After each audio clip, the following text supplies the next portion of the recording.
अस्सलामुअलैकुम, आप देख रहे हैं के न्यूज़ HD में हूँ हारिस अली शाह गिलानी। चलते हैं आज की अहम खबरों की तरफ। रुख करेंगे रेनाला खुर्द का। रेनाला खुर्द के मशहूर कव्वाल, नात ख्वां, गुलकार, कंपोजर जीशान समीउल्लाह की फ्रेंड्स ग्रुप की ऑफिस आमद। मजीद इस हवाले से बता रहे हैं हमारे नुमाइंदे सज्जाद खालिक लखवी। जी सज्जाद साहब, आगाह कीजिएगा। तेरे दर पे आ गया हूँ, कर माफ सब खताएं, मैं गिड़गिड़ा रहा हूँ। सरेगा परेगा मगा पानी का पानी करेगा दाने नीदा पानी का पारेगा दरेगा पानी का, तू करीम मैं खता हूँ।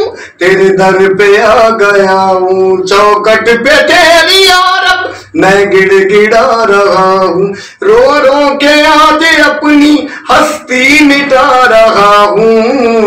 मौला मेरे सब पे कर्म कर दे तू खुदा। मजीद खबरों और अपडेट्स के लिए हमारे साथ रहिएगा। तब तक के लिए अपना ख्याल रखिएगा। अल्लाह हाफिज।